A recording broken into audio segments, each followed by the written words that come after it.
அவங்க ஷாக் ஆகட்டும். நம்ம யுபிஐ சார்ஜஸ் மேல ஃபோக்கஸ் பண்ணுவோம். ஸோ நியூஸ் என்ன வந்திருக்கு அப்படின்னு பார்த்தீங்கன்னா, ஸோ நியூஸ் ரொம்ப பெரிய நியூஸா இருந்திருக்கு. என்ன நியூஸ் அப்படின்னு பார்த்தீங்கன்னா, ஸோ ஆர்பிஐ கவர்னர் என்ன சொல்லியிருக்காரு அப்படின்னா, சொல்லல ஹிண்ட் குடுத்துருக்காரு. ஸோ ஹிண்ட் என்ன குடுத்துருக்காரு அப்படின்னு பார்த்தீங்கன்னா, cost will be have to be paid அப்படின்னு சொல்லியிருக்காரு.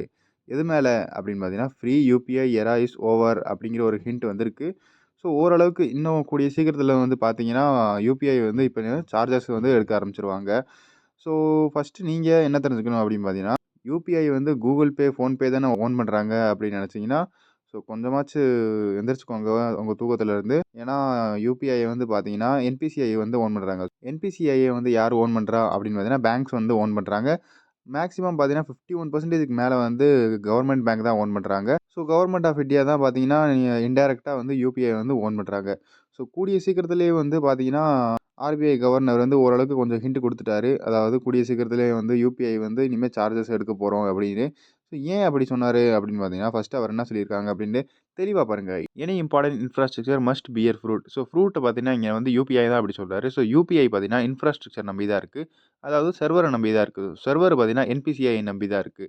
ஸோ என்பிசிஐ வந்து ஃபுல்லா பேங்க்க நம்பி தான் இருக்கு. ஸோ ஓரளவுக்கு எல்லாம் சுத்தி வளைச்சு பார்த்தீங்கன்னா, ஸோ என்ன சொல்லியிருக்காரு அப்படின்னு பார்த்தீங்கன்னா, adding that truly sustainable for any service. Any service பார்த்தீங்கன்னா, கன்டினியூஸா இருக்கணும்னா, its cost should be paid by collectively or by the user அப்படின்னு ஒரு ஸ்டேட்மெண்ட்ட வந்து இன்டைரக்ட்டா சொல்ட்டாரு. யுபிஐ பார்த்தீங்கன்னா, ஃப்ரீயா தான் இருக்கு. யூசருக்கும், மெர்ச்சன்ட்டுக்கும்.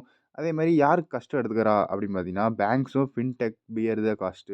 இவங்க தான் வந்து கஷ்டம் எடுத்துக்கிறாங்க. ஸோ பேங்க்ஸ் வந்து யுபிஐ வந்து கிரியேட் பண்ணவங்க. அதாவது இன்டைரக்ட்டா கிரியேட் பண்ணாங்க. பட் என்பிசிஐ தான் கிரியேட் பண்ணாங்க. பட் என்பிசிஐய ஓன் பண்றது யாரு? பேங்க்ஸு. மொத்தம் பார்த்தீங்கன்னா 67, 8 பேங்க் வந்து ஓன் பண்றாங்க. ஃபின்டெக் பார்னா இதான் அந்த ஃபோன்பே, கூகுள் பே அவங்க வந்து ஓரளவுக்கு வந்து காஸ்ட் எடுத்துக்கிறாங்க. அதே மாரி பார்த்தீங்கன்னா, கவர்மெண்ட் வந்து ஃபண்ட் பண்றாங்க. 1500 கோடி வந்து பெர் இயர் வந்து ஃபண்ட் பண்றாங்க. ஸோ என்பிசிஐ பார்த்தீங்கன்னா நான் ப்ராஃபிட். ஸோ என்னாதான் வந்து யுபிஐ வந்து சார்ஜஸ் கொண்டு வந்தாலும், ஸோ அவங்க என்ன நெனைப்பாங்க, எவ்வளோ இன்ஃப்ராஸ்ட்ரக்சருக்கு செலவாகுதோ, அவ்வளோ மட்டும் எங்களுக்கு வந்தா போதும்னு நெனைப்பாங்க. பட் அதுக்கு மேல ப்ராஃபிட் வரணும் அப்படின்னு நெனைக்க மாட்டாங்க. அடுத்து பார்த்தீங்கன்னா, இது எதுக்கு யூஸ் ஆகும் அப்படின்னு பார்த்தீங்கன்னா, கண்டிப்பா பேங்க்ஸு அவங்களோட ப்ராஃபிட் ஓரளவுக்கு கொஞ்சம் கூடும். ஏன்னா, அவங்க ப்ராஃபிட்க்கு பார்க்கல. அவங்க எவ்வளோ செலவாகுதோ, அவ்வளோ மட்டும் குறைக்கணும் அப்படின்னு பார்க்குறாங்க. ஸோ, ஓரளவுக்கு பேங்க் எவ்வளோ நஷ்டமாகுதோ அந்த யுபிஐல ஆகுதோ, அந்த அளவுக்கு அவங்களுக்கு ஓரளவுக்கு கொஞ்சம் ப்ராஃபிட் ஆயிரும். ஸோ, இன்னும் இப்போதைக்கு இது கன்ஃபார்ம் ஆகல.